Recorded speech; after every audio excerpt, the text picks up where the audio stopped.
Hey everybody, Brandon here from Create Commander. Thanks so much for tuning back in. Today we have a very budget-friendly mono black deck tech from Commander Legends. Some call time stuff is going on right now, and we'll be having a lot of those coming up real soon. But since we still have the Commander Legends stuff that we're able to readily get and build, I figured, you know what, why not throw a little mono black deck tech in here, and just, of course, it's got to have a combo. So let's see if we can get a combo in for under 30 bucks. Also, before we get into the deck, please make sure to like, share, subscribe. Head on over to Twitter, Instagram, do that kind of stuff over there. I appreciate it so much. Let's get right into it.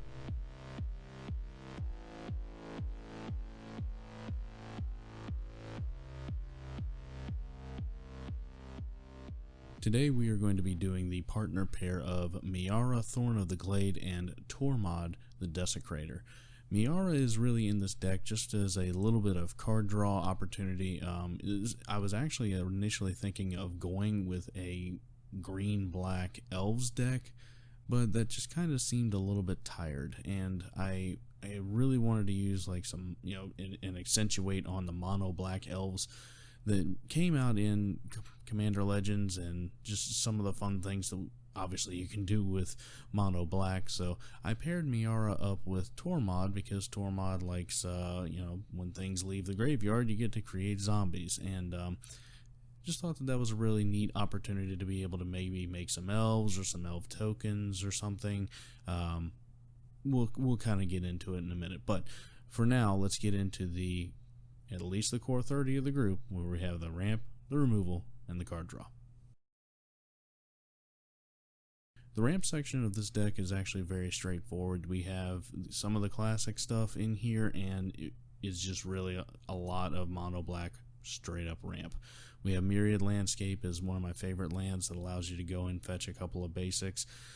Dark Ritual is an OG classic that came out way back when in the original alpha set and has been reprinted into Oblivion, but hey, paying 1 for 3 is always a fun time. Soul Ring, classic OG as well. Charcoal Diamond just got reprinted. It's a 2-drop. Yes, it comes in tapped, but it at least taps for the color that we need, and that is supremely important. Next is Mind Stone. It's the one that we talk about all the time on the channel, and I'm sure you're very familiar with it. You can either tap to add colorless or pay 1 and tap it to draw a card, so it's got 2 of your most favorite things in EDH on it. Next up we have Bog Witch. You can pay a black and then discard a card from your hand to add 3 to the mana pool. Again, paying 1 and losing another card sometimes when you just really need that extra mana is supremely important and very nice to have on a mana dork, essentially. Burnished Heart is the elk that allows you to have a chump blocker, and then you can pay 3 into it to search your library for up to 2 basic land cards, put them onto the battlefield tapped, and shuffle your library. Next is Phyrexian Lens. You can tap it to pay 1 life to add a mana of any color to your mana pool. Yes, this is a 3-drop, and yes, it pains you a little bit, but I honestly don't know how this card's only like a quarter. It's I think legitimately a 25-cent card, and that's a pretty good ability. Finally, we have Sad Robot. ETBs. You can search your library for a basic land. When it dies, you can draw a card off of it. Next, we'll move to removal. When it comes to removal, we have some of the classics and some of the newer stuff. I like to incorporate a lot of the newer cards if possible, just because, it's nice to play with new cards, especially ones you might be able to crack a booster pack and not know what to do with it. But Defile is one that came out in Modern Horizons. Obviously, we're going to have a lot of swamps, so instant speed removal, where you put a lot of -1/-1s on something, is a great way to get rid of it. Next up is Cast Down, 2 mana, destroy target non-legendary. Great spell. Doomblade, another great non-black creature removal spell. Feed the Swarm, this is one of the newer cards I was talking about. It's a direct enchantment removal, which has not been seen in black before, so that is crazy good that you finally have something like that. Eyelight's Ending, again, remember, this actually started off as an elf deck and kind of transferred away from there, but Eyelight's Ending is a instant speed, destroy target non-elf creature. Fleshbag Marauder is a classic OG goodness. Comes in, each player sacrifices a creature.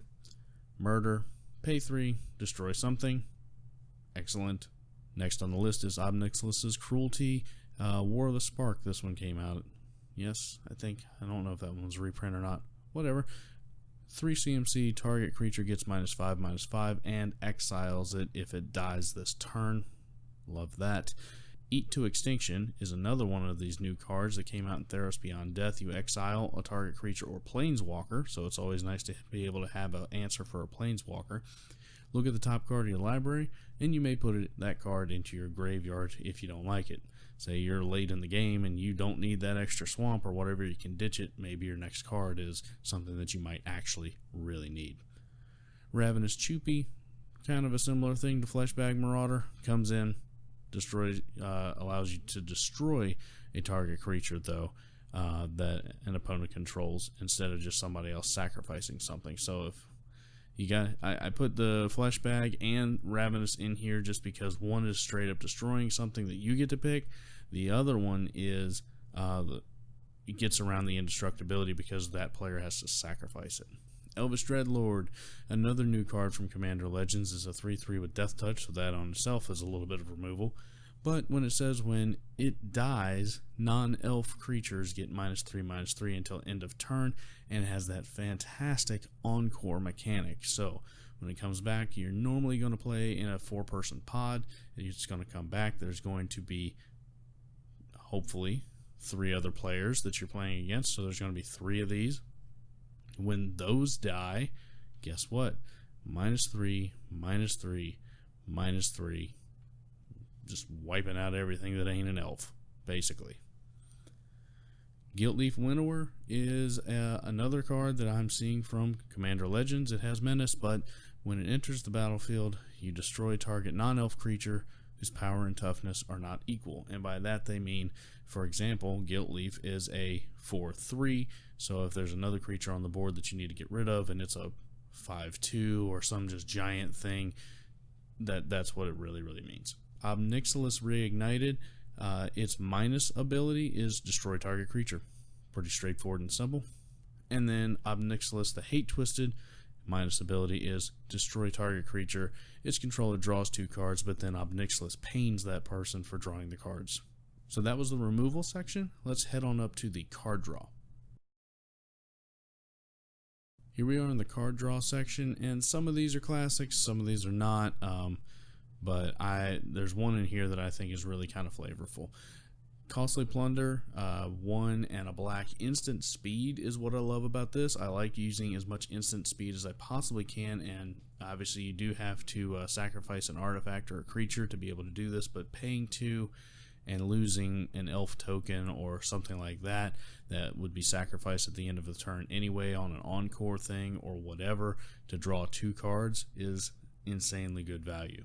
Forever Young is allowing you to recur something out of the graveyard, put it on top of your library, and draw a card as well. Mindstone, we talked about earlier. Ransack the Lab is one card that I really like, especially if you like to fill up your graveyard.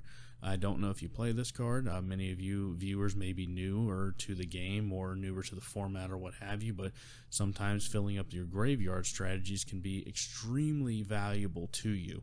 Ransack the Lab is one of those cards that allows you to do it. I wish this card was instant speed, but I'll take what I can get. Look at the top 3 cards of your library, put 1 of them into your hand, the rest into your graveyard. Next is Sign in Blood for 2. Target player draws 2 cards and loses 2 life. Miara, First of Lochthwain, is a devotion goddess, basically. B, an elf, so that was awesome. And C, whenever she enters she or another black creature enters the battlefield under your control, each opponent loses a life and you gain 1, but she can tap, sacrifice another black creature, and draw you a card as well. So she does lots of the things. Next up we have Painful Lesson. Target player draws 2 and loses 2. It's quite similar to, Sign in Blood that we just talked about. And speaking of that, Read the Bones is next. 2 and a black, scry 2, then draw 2, and lose 2. These are all classic, very inexpensive, cheap black card draw spells that I include in a lot of my decks that are especially going to be budget, just because they net you a card and obviously read the bones, allowing you to scry away something that you may or may not need or whatever, just lets you dig through your deck a little bit faster. Next up is Diabolic Tutor. This is probably one of the more budget friendly tutors. It's very, very similar to Demonic Tutor in that it's basically the same card. It just costs 4 instead of 2. I think it's 2. So, however, obviously Demonic Tutor is like a $30 card or something, I think it is, and this one is less than $1. So, when you're going budget minded, sometimes budget minded cards just happen to cost you a little bit more in CMC instead of actual human dollars.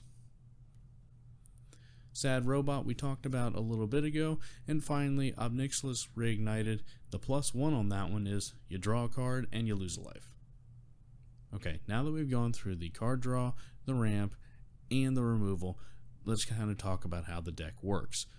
The deck was originally supposed to be an elf deck, but I kind of changed it a portion of the way through while keeping some of the bones of, the original elves, or mono black elves theme, so to speak. Nadier's Nightblade, whenever a token you control leaves the battlefield, each opponent loses a life and you gain a life. That says token, it doesn't obviously say elf token, so that includes the zombies that Tormod makes as well. Exquisite Huntmaster is one of those encore creatures. When it dies, you get to create a 1/1 token, and then you can encore it, obviously again hoping that you're playing in a 4-person pod, so that's going to bring in 3. You're going to get 3 more tokens, especially if you have Nadier's Nightblade. That's a great thing if those tokens end up actually dying or sacrificing them to something or whatever. And finally, Nadier, Agent of Duskanel. Whenever a token you control leaves the battlefield, you put a +1/+1 counter on Nadier, and whenever Nadier leaves the battlefield, you create a number of 1/1 green elf warrior creature tokens equal to its power. So, as I mentioned with Exquisite Huntmaster, that encore mechanic, you get a 1/1 token when Huntmaster dies. You get the encore. Those 3 are going to die anyway, so you're going to get 3 more elf warrior tokens. So that's 4 tokens. Now, say all of a sudden, something comes in and just takes care of, they play like a Cosmotronic Wave or something that deals 1 to every creature. Well, okay, 4 of your tokens just died. You get to put 4 +1/+1 counters onto Nadier. Then all of a sudden somebody's like, oh, that's getting big, let's murder that, and he dies. Great. Alright, so you had 4 +1/+1 counters on him. He was a 3/3 initially. You're getting 7 1/1 elf tokens that can be attackers on the next turn, or it can be sacrifice fodder. The final piece of this deck that we're going to go over today is the combo, and that is going to be, fortunately, you're going to have one of those pieces sitting right in your command zone. Tormod is one of the pieces that makes this work because of his ability to create a zombie anytime something leaves the graveyard. So how this combo works, and it works with basically any of these, you need 2 zombie tokens already sitting out there, or just something that you can attach Screams from Within to. So Screams from Within, the enchanted creature gets -1/-1. When enchanted creature is put into a graveyard, return Screams from Within from your graveyard into play. So why do you need 2?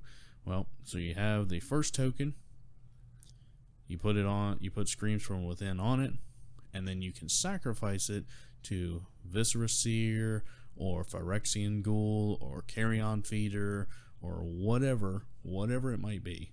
You have as many infinite leaving the battlefield, entering the battlefield triggers, however many of those that you would need to make Carrion Feeder as big as you need, scrying away, whatever you need to Viscera Seer, Phyrexian Ghoul, it can be as big as you need it to be, and just swinging into each opponent essentially you're still going to try to have to kill your opponents through combat damage, but this is the combo that you're looking for in order to make something function. Now, obviously you can choose, fortunately with this, you can choose to stop the combo at any point, because you can just stop sacrificing the next zombie token or whatever it might be.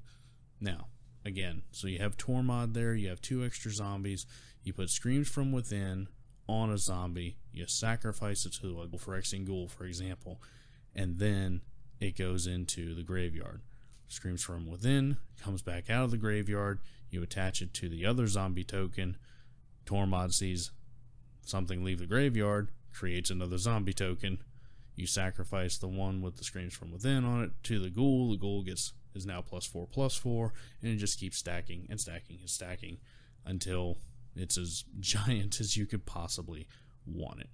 Well, that's going to do it for today's Deck Tech. Thank you so much for tuning in. I really do appreciate it. Please make sure to like, share, subscribe, do all the YouTubey things, and check us out on Twitter and Instagram at CreateCommander.